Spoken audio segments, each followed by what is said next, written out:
Here we are, Friday evening. Thank you all for joining us on Friday evening. I'm here with the lovely Jane Cordery. Hello, Jane. Hi. We had a little bit of a moment there. We were all ready, and then Jane just disappeared. I thought, oh, this is going to be good. I'm going to be introducing Jane's work myself. Yeah. The dangers of moving a computer, that's the problem. Don't move. Well, you are going to move, but don't move yet. So yes, welcome everyone to Friday evening. Hope lots of you saw Jane Cowan's pre-recorded film last night. Fabulous work. She is the head of conservation for Lincoln Cathedral, and her work is astonishing. In fact, it's so good. I have actually ordered a piece. Oh, that's the only danger with this. I have to be honest. It costs me a fortune every time we do these Art360 events, because we meet all these new artists and I see all the work and I'm like, oh, I must have that. I must have one of those. So I ended up in the middle of the pre-record going, yes, I'd quite like to order. Can I commission one of those? You realise I'm going to be miffed now, Leslie, if you don't mind. I know. I mean, stone. It was stone. And I thought, well, it would be lovely outside. She said I can't have it until the winter. So I was like, oh, that's good, because I haven't got any money right now. So we're in lockdown, you know. We're just coming out of lockdown. So yeah, it was fabulous. And I think we've had some questions, and Jane today has done us a little film answering those questions. So a bit later after this, Sophie will pop that up on social media, and she's answering some of the questions that people who've been watching have had, which I thought was lovely. So yeah, watch out for that on Instagram and Facebook, and you'll have a bit more answers from Jane Cowan. And we've got Jane Cordery today. Yes, that's Jane. Correct. Tick. Too many Janes. Too many Janes. And then tomorrow, over the weekend, we've got Rowena McWilliams, and we've got Daniel Merriam talking about his upcoming exhibition, Whims of Change. They're both pre-records, so no emails asking me where I am on live, because they're both pre-records. They'll be premiering on the website, so you'll be able to watch those on the website. And then next week, I've had to write this down because we are in week 3, and now my brain cells are slightly frazzled.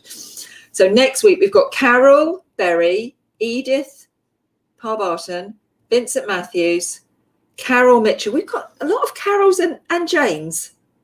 That's all I'm saying. Putting it out there. And then on Friday, next Friday, we're doing the closing event with Attic Teas, All the Tea in China. I love their name. I think it's brilliant. All the Tea in China. And so if you're going to join in with that, make sure you go onto their website and order your tea tasting kit. I've got mine. Hang on. Got my tea ready. Tea maker is in there. It's lovely. And you'll need your kettle, because obviously we'll be making them as we go along. And yeah, we'll have a lovely kind of honouring and guided meditation as a closing to the event. So yeah, get on and order your tea making kits. 50% off. Pure Arts 50 is the code. 50% off. Nice. So that's why I got mine. If you're watching us on Facebook, hello. Please press the likes and the hearts and let Facebook know that you're there. If you're watching us on YouTube, please pop your questions in, and Sophie will be milling around between here and Facebook, and she's very good. Thank you, Sophie. And picking up any questions and popping them back over here. If you're watching live on Crowdcast, then if you've got questions, please put them in the Ask a Question area. If you're watching on Catch Up, sorry, we're not here. We've gone home. I'm probably having a bit of a lie down. But if you've got questions and you're watching on Catch Up, you can always email us, leslie@pureartsgroup.co.uk, or you can go over to our Facebook or our Instagram, send us a direct message, etc., etc. And we will find it. It'll arrive somehow. Sophie will probably find it.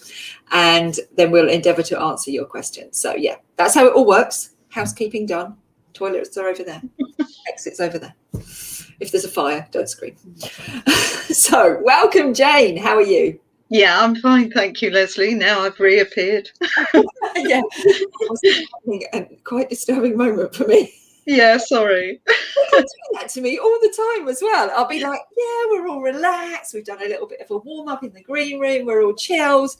And then at like 6 o'clock, the screen was blank. And I'm like, oh, I did it on purpose, really, Leslie. Oh, you're testing me, aren't you? You're just testing me to see how mellow I am. I'm quite mellow. I'm generally quite mellow. Nothing really phases me anymore. I've got that kind of, I've managed to develop that new pathway in my brain now that everything is an opportunity. So if it goes wrong, I'm like, okay, well, that's an opportunity to do something different. Yeah. And we'll see how it all works. But no, you're back. I am. I'm here. That's good. I haven't got to try and invent something new, which is good, really, because it is Friday. So I'm going to give the whole screen over to you so everyone can see you sitting in your studio there, and they can see your lovely artwork all around you, because that's what they've really come here to see. They haven't come here to see me wittering on about where the toilets are and stuff, such like. So we talked to you in edition 1, and you told us your story and your journey into art. Yes. So this time we're going to focus a bit more on how you approach your artwork. And your artwork is quite sculptural. It's 3D and 2D. So I think to start off with, it'd be really helpful if you can explain to us how you make the decision as to what you're going to make, and then how you take that on from there. Okay, well, I'm what they call a conceptual artist. So everything that I do is ideas led. But obviously, in with that, you're taking in the visual world all at the same time. So your ideas are also coming from what you see.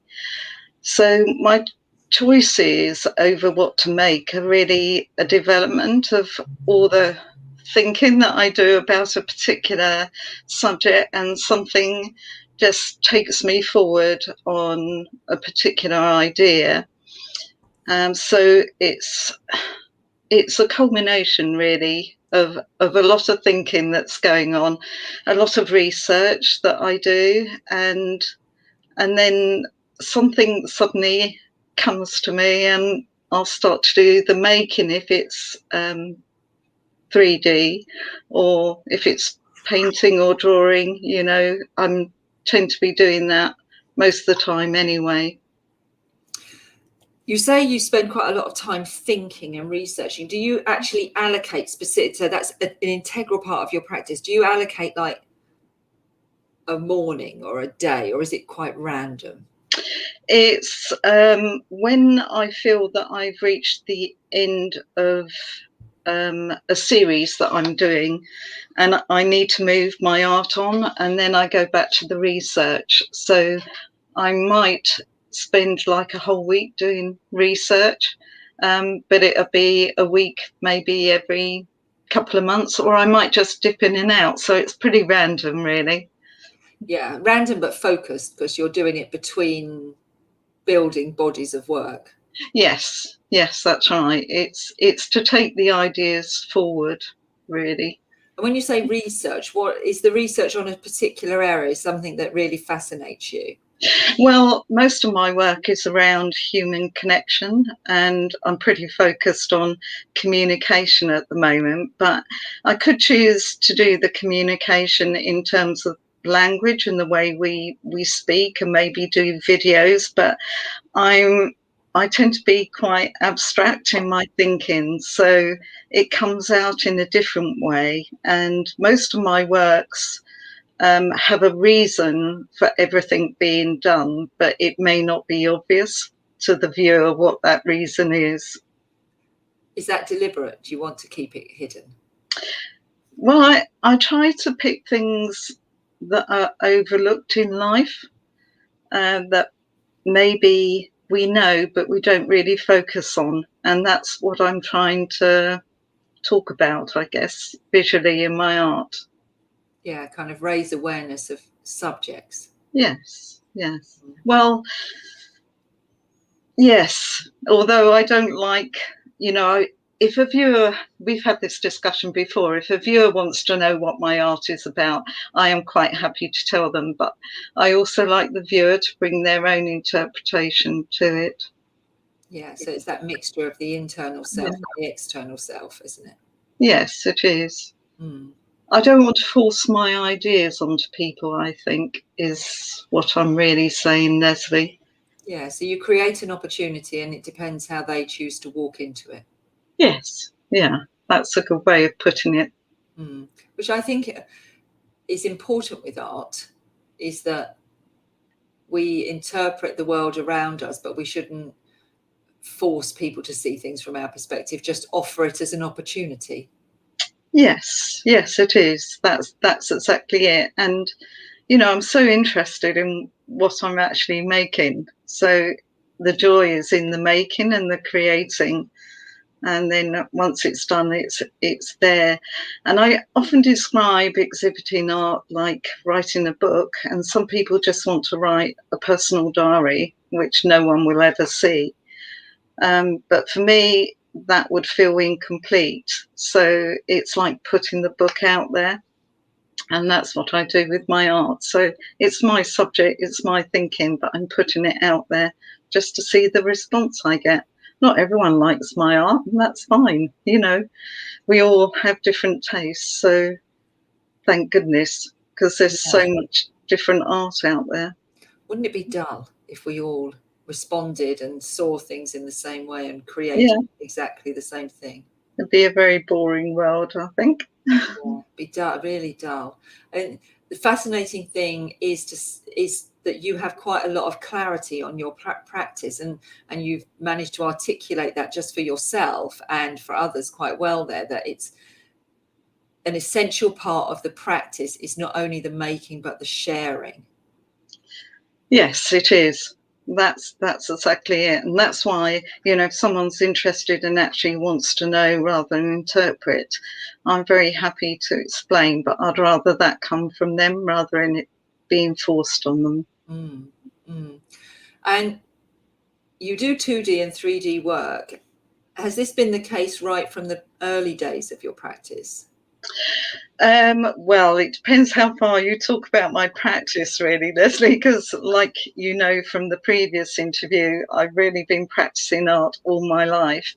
But it wasn't really truly until I did the degree that I started to take it very seriously. And I was enabled to give up work. So it then became my passion. And so I think the sculptural work really developed while I was doing the degree course, because before that, I wouldn't have had a clue how to go about anything. And we're going to talk a bit later about the show that I've got in Whitstable in September, but I called that not a solo endeavour, even though it is a solo show. And that's really what I'm saying, that so much support and input goes into an artist along the way. It's never a solo endeavour. There's bits of so many people that have helped you along the way and shown you how to do things. Yes, you were talking last time about the random, weren't you? You were doing lots of, because when we spoke to you last time, your husband was just recently passed, hadn't he?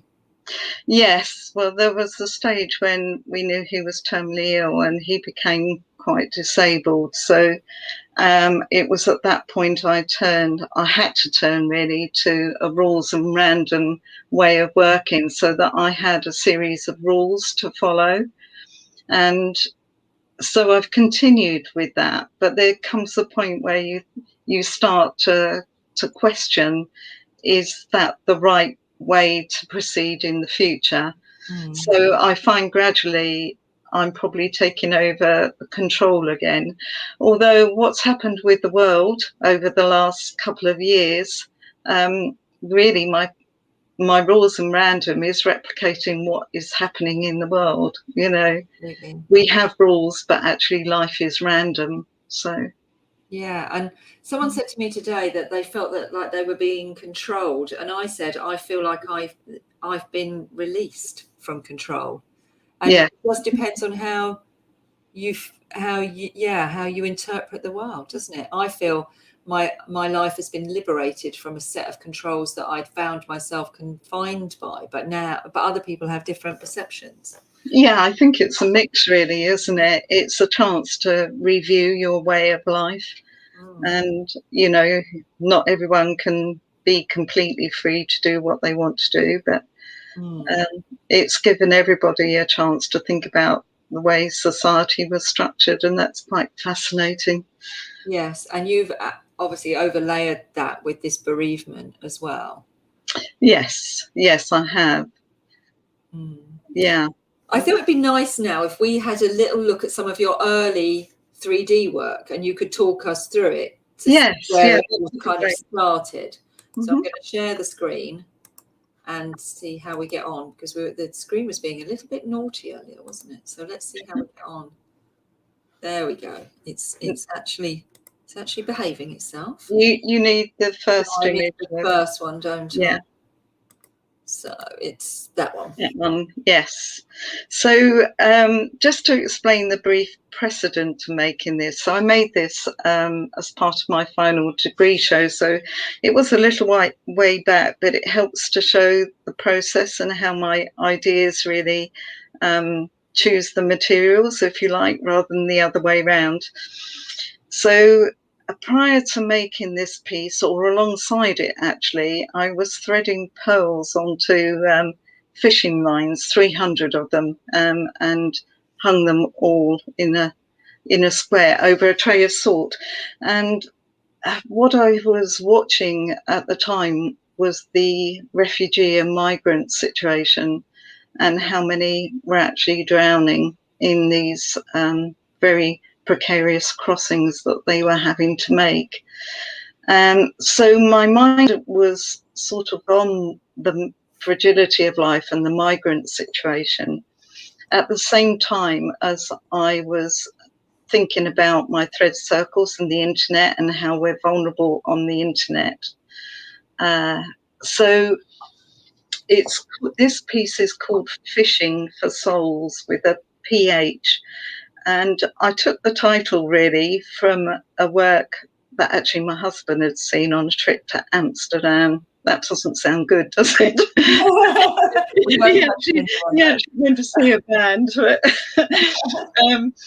So he saw this, and this painting was called Fishing for Souls, and it was by an old, I say old, he probably wasn't at the time, but it's a 1614 painting by Adrian van der Veen in the museum there, and it's called Fishing for Souls, and it was reflecting or depicting the infighting between religions. And of course that isn't the entire part, but a lot is behind the refugee situation.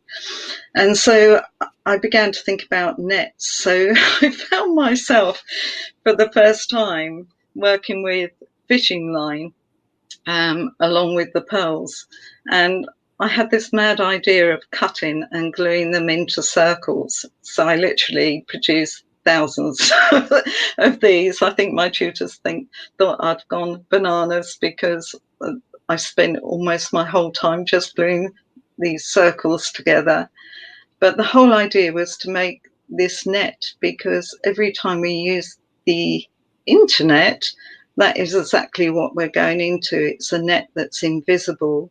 And of course, the refugees rely on their phones to find the human traffickers that they pay an enormous cost to, both in money and sometimes their lives, to know where to go, because of course they change their locations all the time. So I had this vision of this massive net, and for me that was replicating quite a lot between how we use the internet, and we're all vulnerable to it, but also the migrant situation at the time. You've got that juxtaposition there of the beauty and the tragedy, because it's such a beautiful and exquisite object. And as you said earlier, without the explanation, you could bring your own interpretation to that work. And you may not, if you were someone of a mind to think that way, it's an exquisitely beautiful object, and yet it's there to represent control, tragedy, historical oppression. Yes, I mean, some people think it's, an impression of a satellite, and in a way that's quite fitting to the subject. But it just goes to show, though, doesn't it, about personal interpretation of what you're seeing, and how you can bring the story, or someone else can bring their own story to it. Yes. I would have loved to see lots of them. Yes, well, I have thought that, Leslie, and one day I might do it, but it will require probably a year of gluing And sticking together. And for me, perhaps I ought to explain, because I read history for my first degree, and I've done quite a lot of research into history since leaving university the first time round, and for me, I do see that life is circular. So the circular form is very symbolic for me. And the more I work at my art, the more I'm developing my own language really for things. So shapes have a certain meaning for me. There's, for me, they're symbols or signs of something, but it's a personal language to me, really. That's interesting, because I can see the symbolism, and there's a lot of circles in your work, but there's also quite a lot of jagged edges as well. Yes. And maybe it's time to come on to the next one. Shall we move on to the next one? Yeah, because I often juxtapose very fragile materials with quite unforgiving materials. So this piece is called Straw Pole, and on the on the horizontal line, that's because a cotton reel is suspended on a straw. But this is also reflecting both the migrant situation, but I was also looking at the longevity differences around the world. So, the top wealthiest countries probably have an average longevity of around 80, 81, 85 years, whereas the poorest countries, it's somewhere like 50 to 60. And just as I was pondering on how to articulate this in a visual form, of course, the little boy, Alan Kurdi, was washed up on the beach at Bodrum. And I'm sure most people will remember that, because it stopped the world to think. And so the ruler going up on the vertical line is a ruler that actually extends to what at the time was the age of the oldest living person in the world, and obviously starts at naught. And so I don't know how well people can see it, but there's a thin red thread running from from the white cotton reel to actually what is a resin cotton reel. And so you can actually physically move this cotton reel on the vertical one up and down, but I placed it at 3, which is the age that Alan Kurdi was when he died. Crikey, Jane, what are you trying to do? Make me cry? It's like incredibly moving. Yeah. And isn't that's just for me that symbolizes this in the conceptual nature of art, is we're working in emotion and telling those stories, the narrative behind it. Yeah, I guess I'm just asking people to think, really. But, some people just look at it and think it's some kind of random machine of a sort. I've had that feedback. So, if it makes people stop and look and ponder a bit, I think I've succeeded, really. Yeah, absolutely. Shall I go on back to let's go to that piece? Yeah, okay. This won't make you cry, Leslie. You're all right. That looks painful. Yeah. So this one, actually, some people have said to me that I've copied Anthony Gormley and his piece and I can see perfectly well why, but actually this developed in an entirely different way, and I hadn't even thought of Gormley, but you've only got my word for that. But I'd been going up and down to London and watching people at the stations, especially the youngsters, but actually any age group now. And nobody is noticing the world around them. And I started to research this, and it's a real problem. So, you know, we've got teachers in school taking young children, and they try and swipe the book when they pick up a book. They don't know how to open it. And so it was this distancing from the physical world, and it's actually becoming quite problematic. And it's creating now, as we know, mental ill health amongst youngsters. I thought this one wasn't meant to upset me. So sorry, yeah. So I kind of thought of a mummy. So I called this Lady Day because there's a mummy that's in China, and I think it's the longest. Do you say longest living mummy? I don't think. Surviving, longest Yeah, surviving. yes. And it's called the Lady of Day, or Lady of Di, probably. So I called this one Lady Day, and I literally wrapped a mannequin, a full-size mannequin, in cat 5, I think it is, or it might be cat 4. My son will be shrinking now. Yeah, internet cable anyway. I wrapped it in. But as I was wrapping, I saw the cable connectors that people use. And so I started to try and fix the cables in place with these connectors. And I was going to cut the spikes off. And my daughter walked in and said, "Actually, that looks really, really impressive like that." And I took another look at it and decided to leave the spikes on, because this is what we're doing. We're almost prickly, fending people off because we're in our inner world. Yeah, and you could like reverse that and say, you know, we're creating this kind of sphere around ourselves with the 2G, with the 4G and the 5G. Yes. We're almost electrifying, aren't we? The air around us. Yes, and our inner world seems more exciting than the outside physical world until we reach problems or have to connect and confront the physical world, and then the problems start. And I think we now understand that with the COVID-19 and the lack of community, being unable to access outside world, how important community and contact with the outside world is, and how as humans we really need it. Yes, but against that, Leslie, you know, I could say, well, this work is slightly out of date now, because it just shows that we really truly need the internet as well, because it's helped keep us connected. So it is a two-way thing, isn't it? It has, but in some ways it kind of then took over, and we need to get the balance back. Yeah, I think that's exactly it. It's the balance that's missing. Yeah. And in this picture, we can see behind these works you talked about last time, which are about bloodlines, aren't they?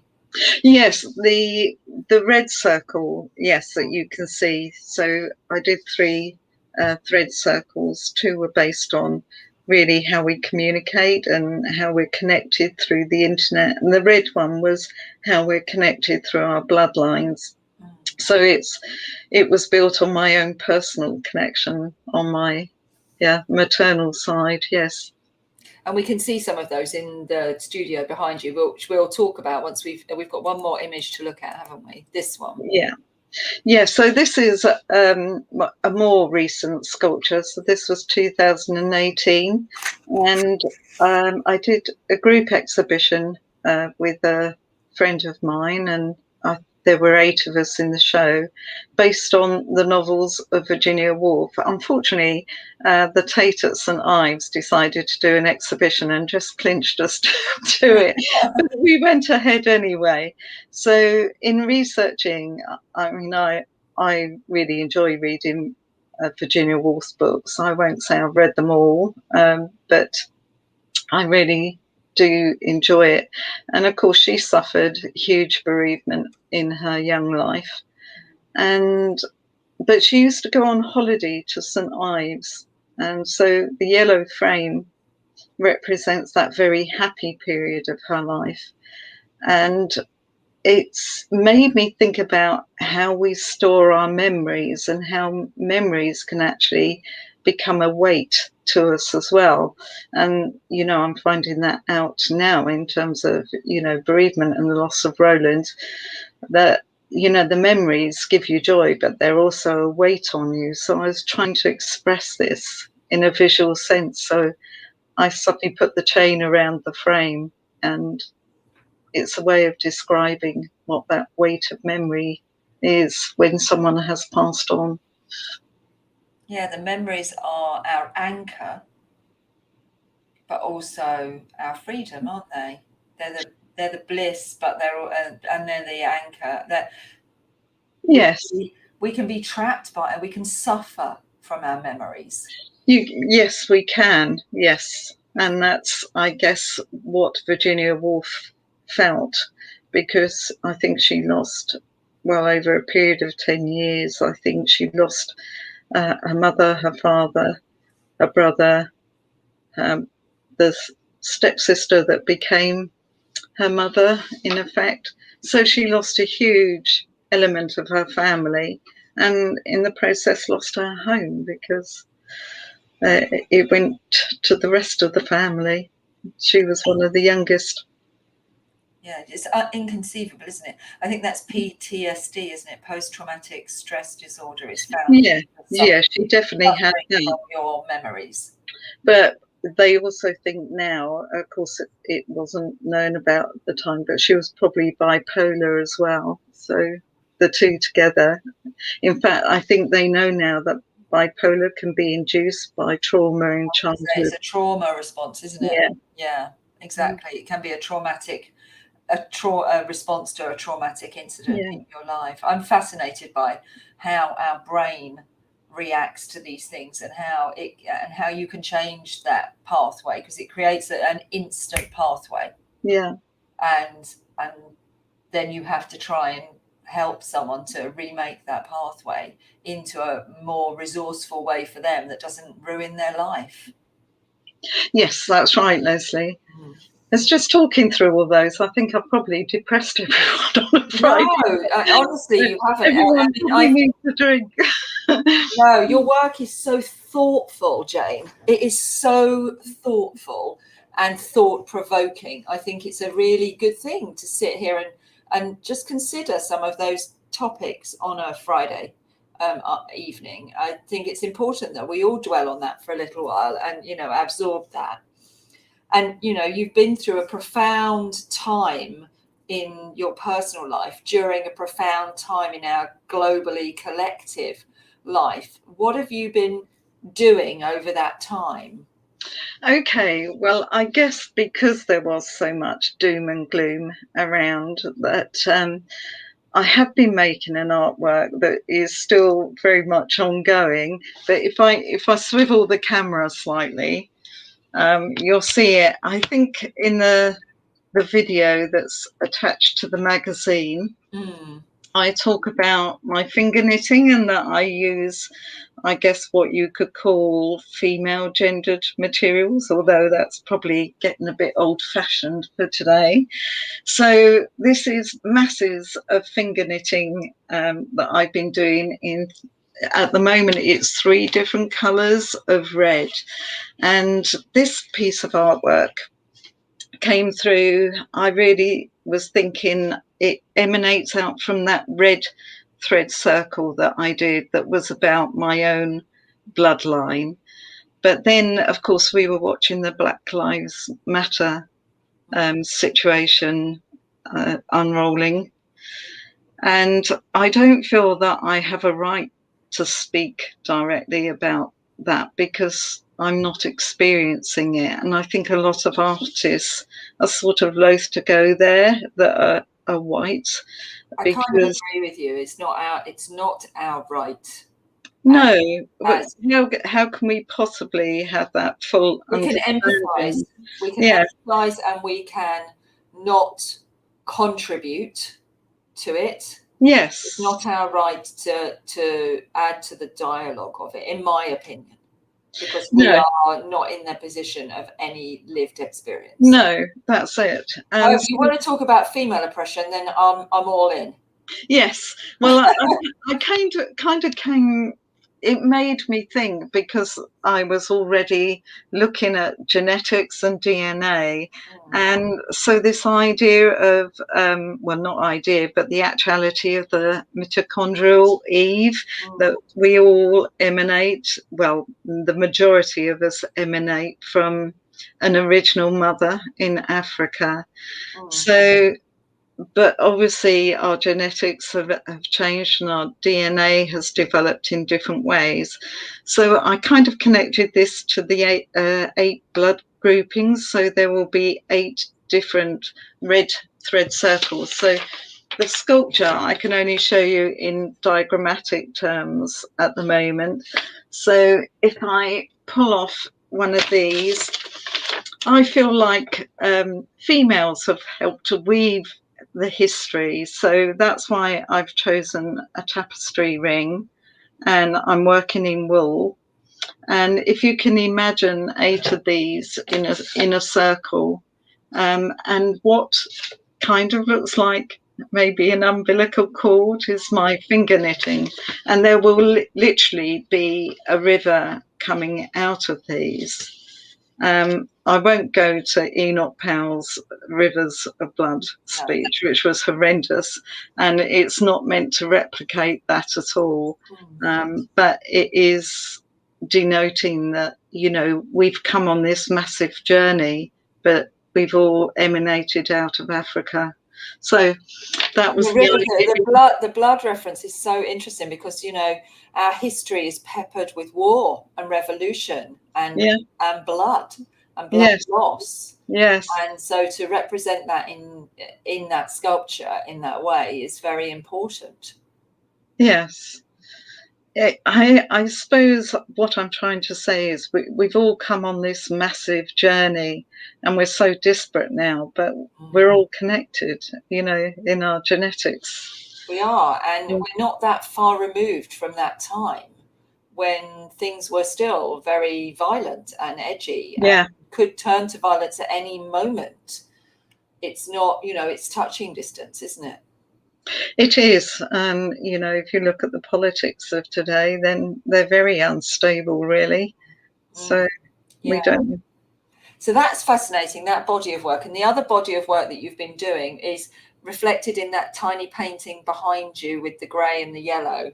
Yes. Yeah. Well, this is where I decided that, you know, I'd had enough of a dose of sadness, or so I decided to go to the light side of life. And as you know, Leslie, I started the Fine Art Professional Development course at West Kent College this year, which is a postgraduate course, but it's not assessed. It's just purely for developmental purposes, and so you have a peer group to talk to.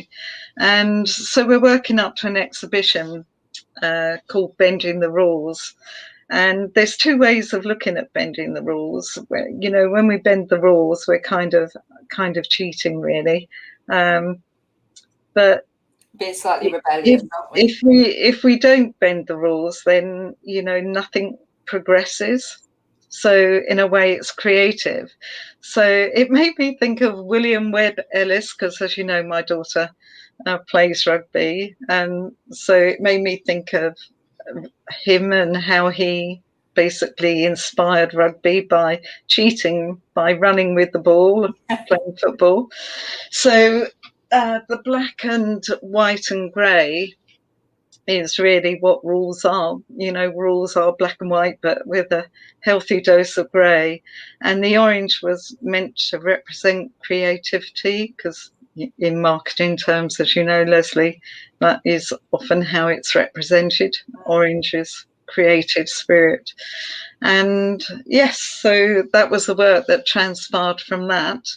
And you have other pieces like that, don't you?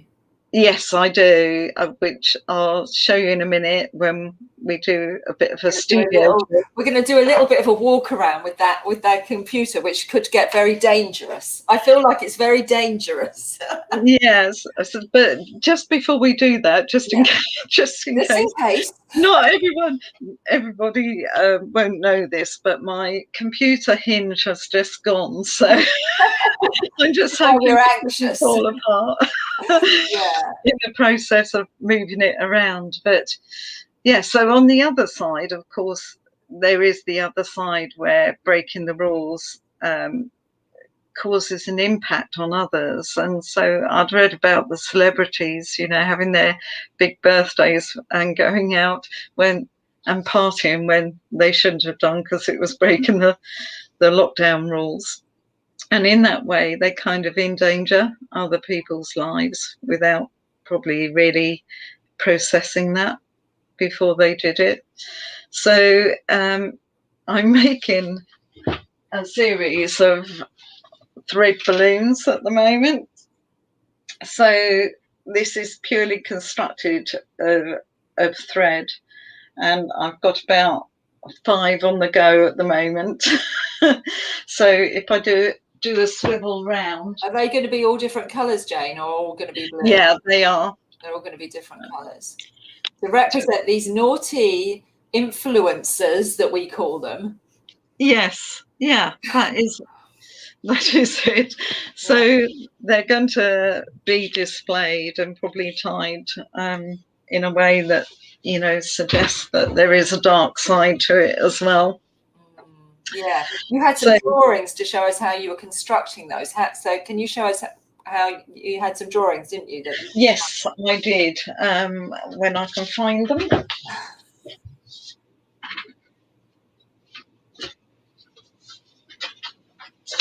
So, I mean, this is all over the internet, so I wouldn't say I'm doing anything very clever or original.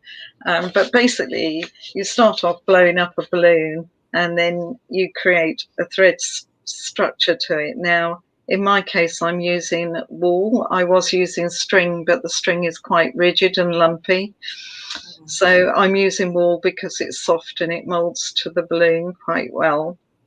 And I choose the colour wool according to the kind of colour of the balloon that I'm making. And how did you choose the colour of the balloon? Well, it's relating back to a painting which we'll show you in just a moment. But I chose really partyish colours in my sort of girly way. So you gradually build it up until you've got a real structure, and then I start working in thread, very fine thread, Gutermann thread, and you just build it up in layers and layers. So there's about, I would say, over 1,000 meters of thread on each balloon, and then at the end of it, you pop the balloon and you pop the balloon. Yeah, so how satisfying. Yeah, it's hard work getting it out to make sure it doesn't collapse. But yes.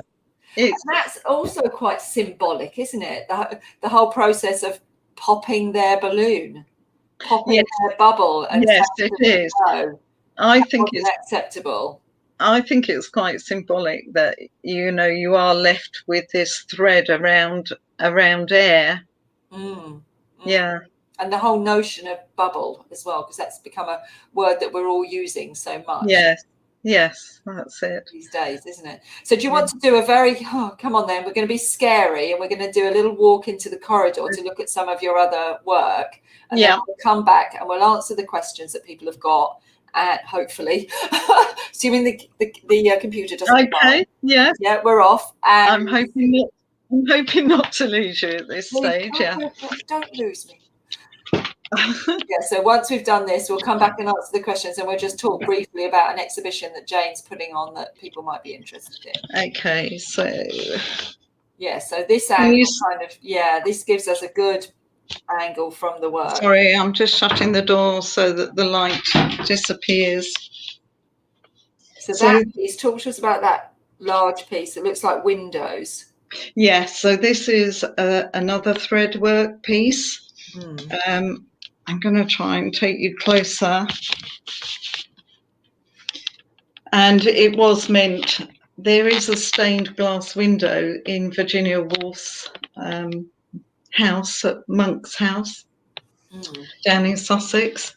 And it's very colourful, but I was thinking about her view in her mind out of the windows, because when you look out, you often don't see the view. You're just so busy with your thoughts. And it's what we choose to see, really. So do we choose to see the bright side of life, or do we dwell on the darker areas? So I've used the thread to try and get the impression of waves, because obviously she uses the motif of the sea and water and waves considerably in her work. But I was trying to also convey that through each pane of glass we have a chance to see life differently, and it's how we choose to see it. Are the marks on the glass significant? The lines? The lines are all threads, so they're within the work. They're within the work. Oh, you mean the big black lines? Yes. Yes. That is actually wool that's just pressed against the glass. And it was to represent like a stained glass window in a way. And it's called alternate perspectives. Some people say they see like an office building. So again, I'm just fascinated at what different viewers see. Yeah. And then coming round here, I don't know how well you can actually see that. Yeah, it's if you stand back a little bit and stand still, the camera can focus on it because it looks 3D on a flat surface. Yes, and this one is just begging for me to do a sculptural work based on it. But this is called Chain of Command, and this is where I'm back to thinking about how we communicate. And in this case, I was thinking about organizational communication, and which is why the top, you can't see where that goes, because often the CEO or whoever is at the top is quite invisible. And you don't really see the bottom as well, because who knows the cleaners and the people that actually help us to function. So that's my HR side coming into it, Leslie. And then over here, this is my most recent work. And as we said, it's not going to look terribly yellow because the computer's adjusting all the time. Yes, but it's bright yellow, isn't it? It is bright yellow, yes. Bright yellow. Oh, I've lost you. I am here. I am definitely here. Careful not to open a second window like earlier. Yeah, there we go. There we go. Right. So how do you attach the thread to the surface? It's with pins, isn't it? There are no threads, Leslie. This is all drawn. This is drawn line. Yeah, as was the other one. Yes, the Chain of Command. Now this one, I was thinking about how our communication has changed over lockdown, that we're no longer communicating from offices. So I've tried to combine the idea of an architectural drawing, and I guess I had Canary Wharf in mind, which is probably why it's painted yellow. I say probably because, it's not, I just chose it because I wanted something bright. It's quite instinctive, the decisions that you make. Yes. And of course, like with any artist, as you're making, you're thinking all the time. And so the work actually develops as you're thinking as well. So it's the idea, it's called All Fall Down, and it's the idea of, what is Canary Wharf and places like that going to be used for now? They're almost upside down. They look upside down. Yes. It's almost turned it on its head. Sorry? It looks like it's turned it on its head, and the spike is the ground as opposed to up in the air. Yes, that is exactly it. Yes. Yeah. And of course, the triangles for me, the whole development of this language represents communication. So again, the triangle has become quite symbolic to me in my own language. Yes. Yeah. And then round here is the piece, the party piece that I was talking about. Yes, this is fun. This is so not like you, but so like you. Yes. Well, I chose the shapes that represent, to me, a party. So Mm. cake boards and tables and glasses, and I just wanted it to be looking like a party was going on, or the remains of a party once everyone's left the tables.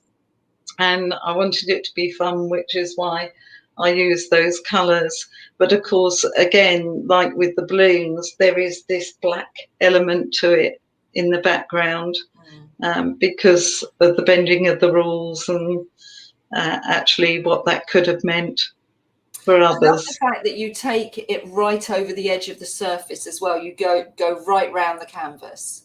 Yes, yeah, I do. I think, well, I don't know that every artist does that, but you have in mind that you want to do a finished piece for somebody if they're going to have it on their wall at some point. Yeah. Yeah, And what is that, acrylic? Have you painted that in acrylics or? it's a mix. It's acrylic and gouache. Yeah.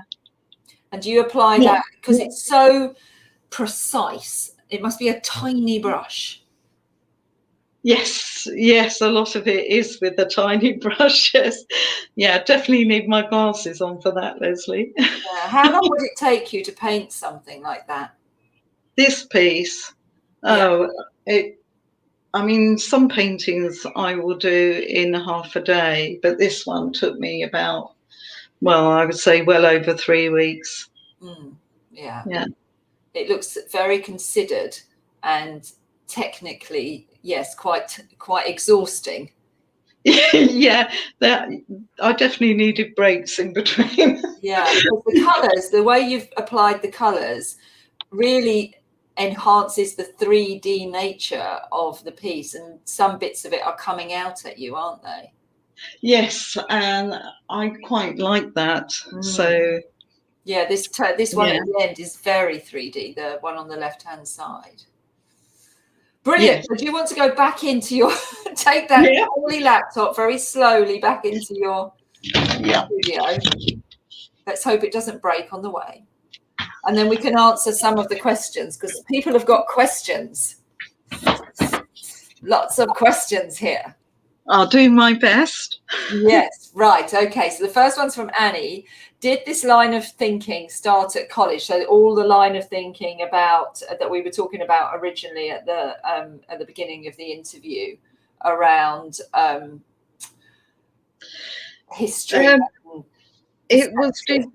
it was developed at uni, but I'd been fortunate enough to study at the Cube down in Folkestone with Laura Gethin-Smith, who is quite a conceptual, hard edge artist. So she'd already set my brain thinking. But at the time, I think I was still bent on mastering landscapes and expressing it in the way that I wanted to. So I was applying that thought processes to the landscape more. And it was at college where it really grew in a way more political, I suppose, or you'd say, or sociological, socio-political, really thinking. Yeah. So where did you go to college? Where was that? Well, it was under Kent University, but it was at West Kent College, and brilliant tutors there. So lucky because so much cheaper than actually going to university to do it. But it, you graduated under the University of Kent, but it was the tutors at West Kent College, and they were just fantastic. And how long? That was a few years ago now. Yes, so I graduated in 2018, and then I did start my master's at Kent University, but that's when they made the decision that they weren't going to have an art degree course in the future.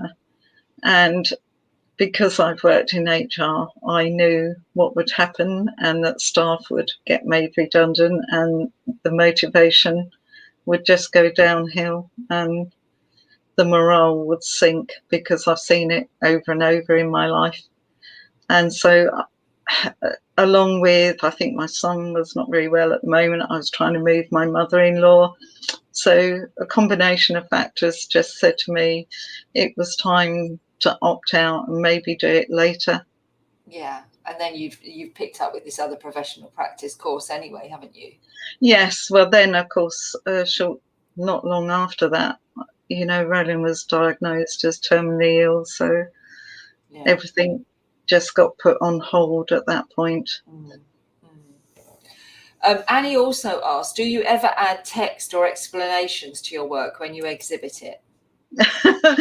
No, I don't add explanations, but I am very happy to talk about it. But I am thinking, because so many people have asked this, whether for the Whitstable solo show, whether to do 2 sets of leaflets, one with just a list of works and one with a brief explanation, so viewers can have a choice. So just while we're on that, tell us a bit about the exhibition at the Horsebridge in Whitstable, the dates and what it's about, and how other people could get involved. Okay, well, aside from my solo show, I'm doing also at the same time, also at the Horsebridge, a fundraising art exhibition, because, What are the dates before you? People are going to ask me that. What's the dates? The dates are the 22nd of September to the 4th of October in terms of viewing, because there's a day either side, obviously, setting up and taking down. But yes, I suppose, watching Roland die, and then watching, what was happening on the news with the virus, and the trouble was with the lockdown, that people can't conduct a funeral in exactly the same way as our tradition is so used to. And I think that process is quite important in the closure process. So having a very limited number, we could only invite 7 others apart from the 3 of us, which was really difficult. And then, of course, people don't think about, the hearse is just wheeled down the aisle rather than carried in this rather formal way that would have been done. So everything feels I think they did a superb job, but it feels like rushed, and that you haven't given the due process to the person that you've loved. And of course, my daughter had a friend who lost her father on exactly the same day that Roland died, but he died of the virus, and he was age 50. And so it was a huge loss, and nobody could go to the funeral. And I just couldn't get my head around that, how you cope with that. So in a way, I wanted to give people an outlet. So I had this vision of these plaster cast photo frames, just, covering the walls. And, it doesn't have to all be sorrow, but it was just an opportunity for somebody to make a frame that maybe denotes something about their loved ones. So Roland worked in publishing, so I have this idea of making a frame around a book, but cutting, the middle of the book out. And it's just an outlet, really, to say I can memorialise somebody in a whole host of different ways. And some will be joyful and comical. So my one definitely was comical, the one I made. Yeah. We had a hole in it. We forgot about the hole. I don't think it was meant to be, though, was it, Leslie? So, yeah, I've just set up a little example of maybe how some of the frames will look. And as you know, Leslie, these are my early tries, so I'm not saying that they're pristine, but this is the idea of it. And so it's very much a collaborative exhibition where anybody who feels creative, they don't have to be an artist. I want people to do, if they are artists, they have a particular way of making and a particular subject that's important to them. And I guess that's what I'm looking for a frame. I'm just looking for people to be creative and do what they want. And the only things that are really the must is that it's made out of plaster, and I'm asking for it to be cast, the plaster to be cast in salt or sand. And that's because, you know, sand biblical means things are rocky under our feet, and salt for me is a language, you know, when we cry, all that's left on your face when the tears are dried is salt. And salt, it also purifies. And so for me, they were symbolic. So But if you anyone wants you to can, do this, they can watch. Jane and I did a recording, we did, which is highly amusing. It's which worth is quite watching just for cool. the laugh. It's on the Pure website on the Learn page, and you'll see there it says about the Make a Plaster frame, and you can watch the video and see how to make it and all the details on what you need to make it and what you need to do to send it to send your information to Jane to take part in the exhibition are on there. So on the Pure Arts Group Learn page, as I say, there's a video. Yes, or contact me and I'll give people more information and I can direct them to it. Yeah, absolutely. It's on the YouTube as well if people want to find it. But it's a good way of understanding more about what you're asking for, because it's quite mysterious. Yes, and of course, In a good way. The critical point I didn't make was that each frame, it will be for sale, and everyone who contributes a frame, it will go back up no matter what it looks like, and at least 70% of the proceeds, probably a lot higher than that, will go to NHS charities together. So it's just my small way of making a contribution, really, to the tremendous work that the NHS have done and the carers throughout this horrendous period. Yeah, so everyone can take part in this show, in the open part, making the plaster frames. Jane is inviting you to be part of the show, and all you have to do is watch the video or contact Jane directly and she'll give you more information. Is there a deadline for getting the plaster frames to you? Well, because I have to curate the exhibition and I also have to know how many I'm going to have to make to fill the voids. I've asked if the plaster cast frames can be in by the 31st of July, and I'm organising collection points at the moment throughout Kent and Sussex. Anyone wider than that is welcome to join in, but of course it's getting the frame to me, and the cost of posting, you know, plaster is heavy. So at the moment, I think it has to be almost regional. But if somebody knows a way around it because they're coming here or can get a frame, anyone is welcome to make. What was the deadline date again? Give us a deadline date again. 31st of July, but there is a bit of leeway on that. Yeah. Brilliant. Brilliant. Thank you so much for telling us about that. And I think it's a great opportunity for people, not just people who have someone that they want to put in as a memorial, but artists, if they want to, you know, they've not been able to exhibit for an entire year. If you want to just get your, you know, get back into it and be creative, it's a lovely thing to be involved in, and it's raising money for NHS charities. So that, if nothing more, that's a really good thing to do.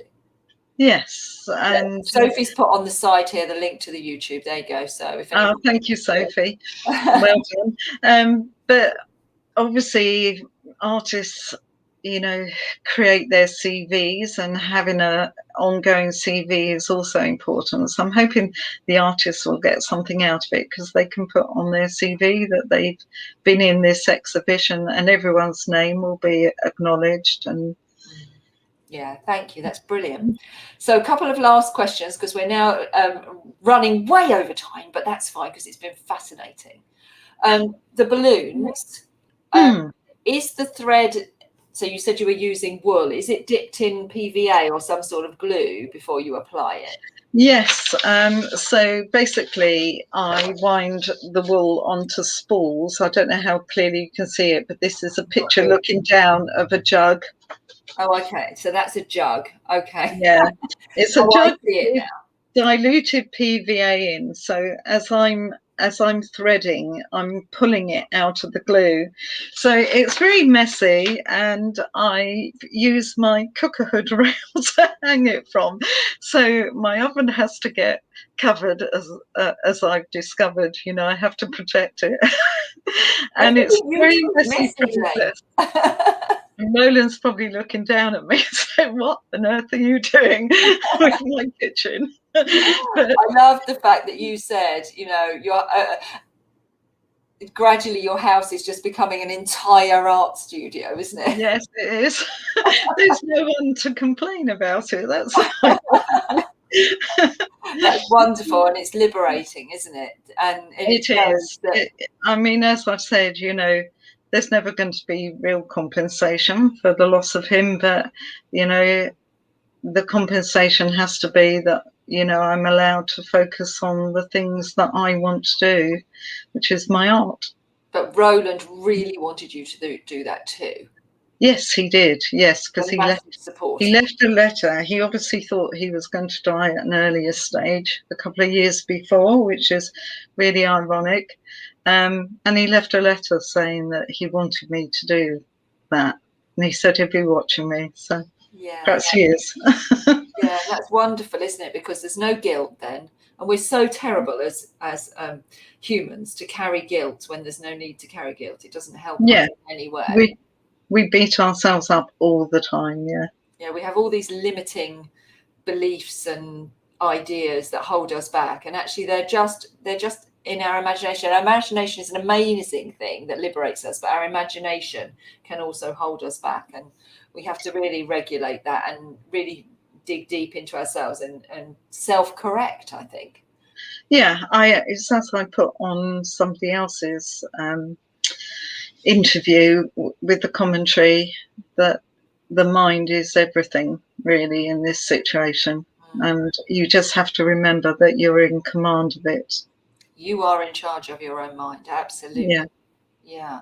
So final question, do you work on your different threads of work, using the word threads, I love that, Fran, clever, at the same time or in rotation? Because there's like lots of different bodies of work going on there. Oh yeah, I have processes going on all over the place. So in the morning I might be making balloons, in the afternoon I might be drawing, and in the evening I'm probably watching TV doing some finger knitting. So yeah, and that's in between I try and find time to make an odd plaster frame.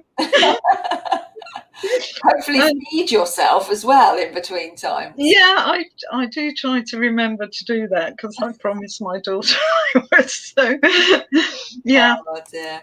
Thank you so much, Jane. It's been absolutely fascinating. It's been, I mean, I know you very well, and obviously we work together, and I know, but I've learned something tonight as we've gone through on this next exploration of your artwork journey. So thank you so much, and I'm sure No. everyone who's been watching has enjoyed that, because it's been contemplative and reflective and respectful, and that is really, it's a really wonderful thing to give people the opportunity to do that. So thank you.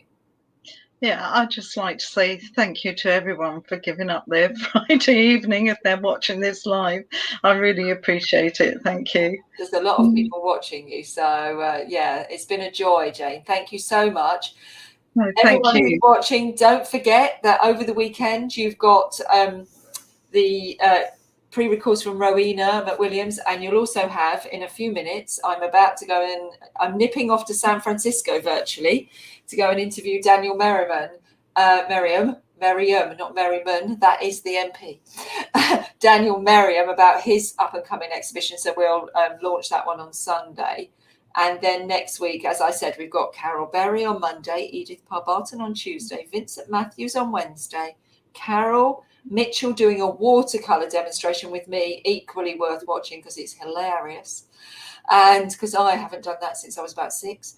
And then we've got our closing event on Friday, so don't forget to buy your tea kits. Thank you, Jane. Thank you, Leslie. Go and have a drink now. I haven't got. I've got literally 10 minutes. I think I'll probably stick to coffee.